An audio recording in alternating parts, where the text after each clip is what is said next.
नमस्कार, गांव देहात में आप सभी का स्वागत है। उपचुनाव इस समय उत्तर प्रदेश में चल रहा है। खासकर जो सबसे कह सकते हैं कि महत्वपूर्ण सीट है मिल्कीपुर, अयोध्या विधानसभा, अयोध्या ज़िले में ये विधानसभा मिल्कीपुर है। यहाँ पे उपचुनाव 5 तारीख को होना है। चुनाव पहले ही होना था, लेकिन कुछ कारणों से कह सकते हैं निर्वाचन आयोग ने इसको नए साल पे रखा है। 5 फरवरी को यहाँ जो है मतदान होगा। 8 को पता चल जाएगा कि अयोध्या के मिल्कीपुर में विधायक कौन होगा। और अयोध्या की राजनीति में, या यूँ कहें कि भारत की राजनीति में सेन परिवार का काफ़ी पहले के समय से ही महत्वपूर्ण स्थान रहा है।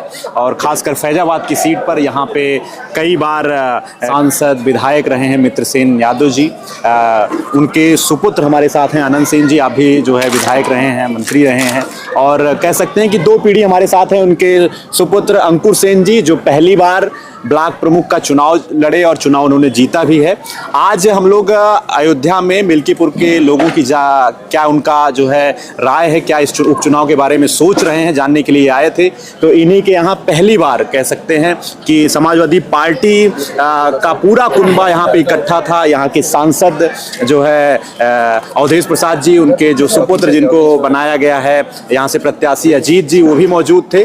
तो हमारे साथ इस समय आनंद सेन जी हैं। सबसे पहले तो मैं आपका स्वागत करना चाहता हूं।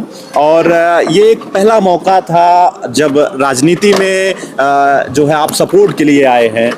इससे पहले भी आपने लोगों का जो यहाँ पे समर्थन दिया है, लेकिन आज पहली बार आज अपने दरवाजे पे आपने साफ सीधा संदेश दे दिया है उस समय जब कह सकते हैं कि प्रभावी रूप से सत्ता पक्ष पूरा चुनाव पे हावी है। जी, जो हालात हैं, जो परिस्थितियाँ हैं, क्योंकि स्वर्गीय बाबूजी सेन यादव जी उन्होंने बहुत लंबा संघर्ष किया है, बहुत लंबा उनका इतिहास रहा है। बिल्कुल बिल्कुल। चाहे वो सांप्रदायिक ताकतों के खिलाफ हो, सामंती ताकतों के खिलाफ हो, जुल्म और जात के खिलाफ हो, अन्याय के खिलाफ हो, बहुत लंबी लड़ाइयाँ उन्होंने लड़ी जी। और खास तौर पर जब पुलिसिया उत्पीड़न हुआ करता था तो उस लड़ाई को गरीबों को मदद करने के लिए, गरीबों को बचाने के लिए उन्होंने हमेशा संघर्ष करने का काम किया। उन्हीं के पद चिन्हों पर चलते हुए हम लोग, इस परिवार के लोग जितने सदस्य हैं, सारे लोग मिल करके काम कर रहे हैं।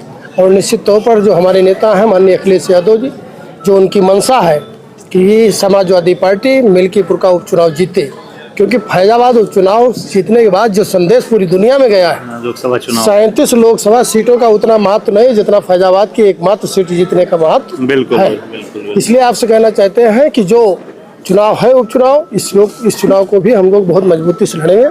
पार्टी के कार्यकर्ता, पार्टी के वर्कर्स, चाहे वो बूथ से लेकर के और विधानसभा स्तर तक है, जिले स्तर तक है, सारे लोग लग करके इस लड़ाई को लड़ेंगे और चुनाव निश्चित तौर पर जीतने का काम करेंगे। वहीं जैसे आपने कहा कि अखिलेश यादव जी चाहते हैं कि मिल्कीपुर का भी जो चुनाव है उसको जीतें, वहीं दूसरी तरफ भारतीय जनता पार्टी, स्वयं सीएम योगी आदित्यनाथ इस चुनाव की मॉनिटरिंग कर रहे हैं। उनके साथ बहुत सारे जो है मंत्री लगे हुए हैं। मयंकेश्वर शरण सिंह स्वयं मंत्री हैं।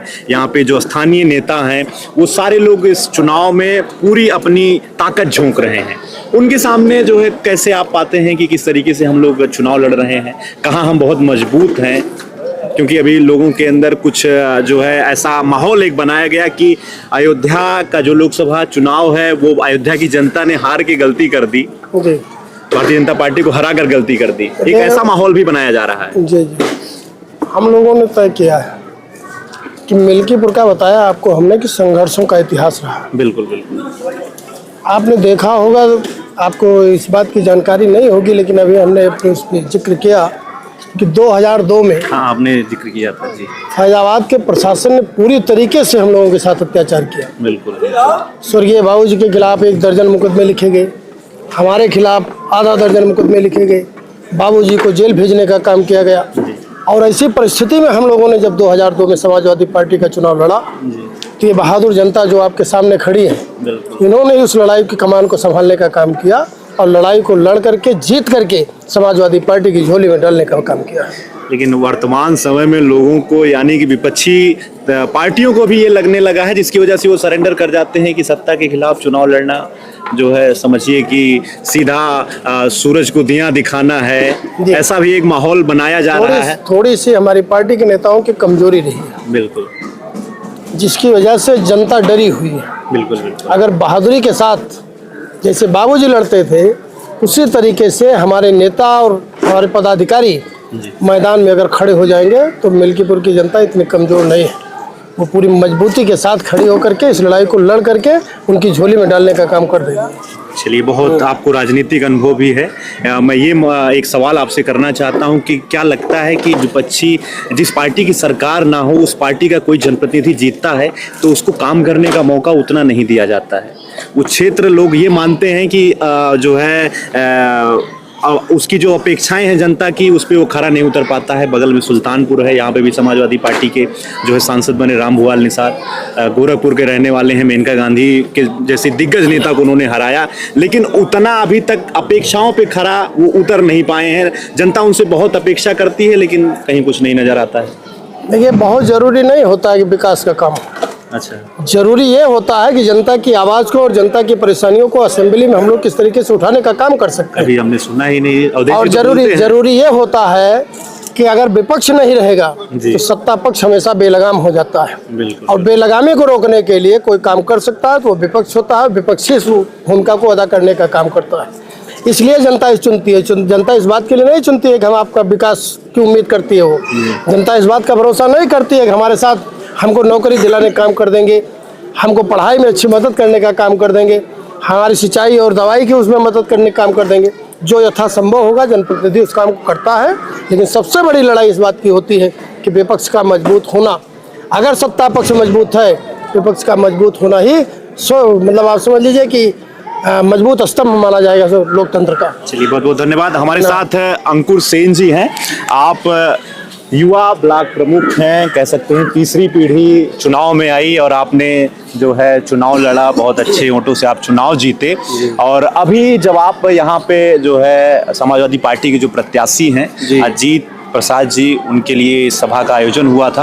आपने एक बात जरूर उनसे कही, कहीं ना कहीं अजीत के ऊपर दबाव है, जनता के बीच में आ नहीं पा रहे हैं या उनकी जो एक छवि है वो बन नहीं पा रही है, तो कहीं ना कहीं उससे थोड़ा सा आपने अलग काम किया है। आपको लोग अभी व्यक्तिगत रूप से बहुत अच्छा जानते हैं, पहचानते हैं। ऐसा नहीं कि आपने पुरखों का जो एक कमाया हुआ यश है उसको लेकर राजनीति तो आदमी करता ही है, लेकिन आपने अपने माध्यम से काफी कुछ बनाया है।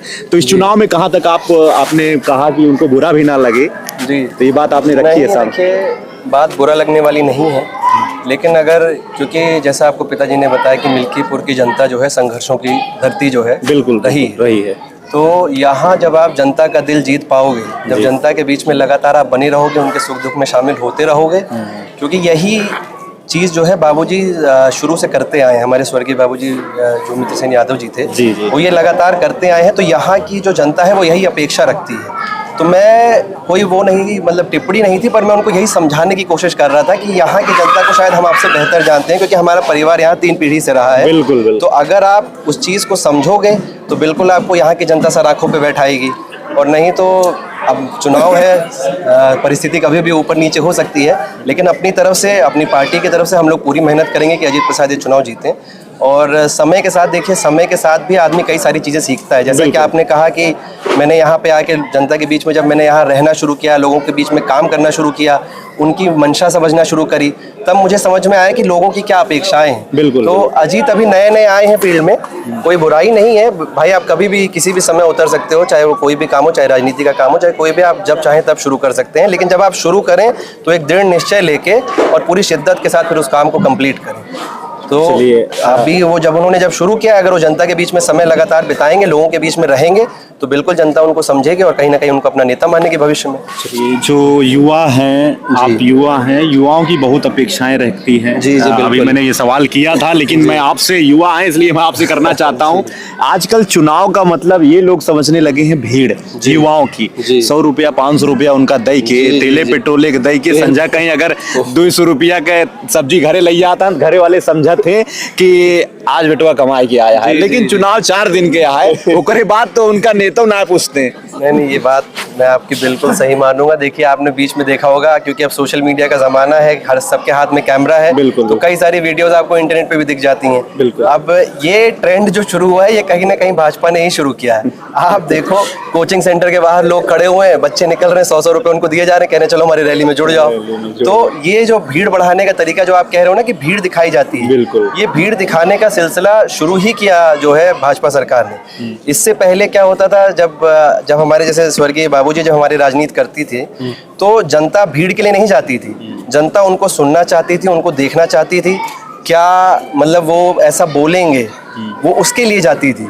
लेकिन अब क्या है, अब बस आप चाहते हो कि जैसे कहते हैं ना, खोपड़ी गिना दो, बस इतने लोग मुंडी गिना दो और आप चुनाव जीत रहे हो। तो ये मुंडी गिनाने वाला काम अब भाजपा जो है ज्यादा दिन और कर नहीं पाएगी, क्योंकि लोग भी अब समझदार हो गए हैं।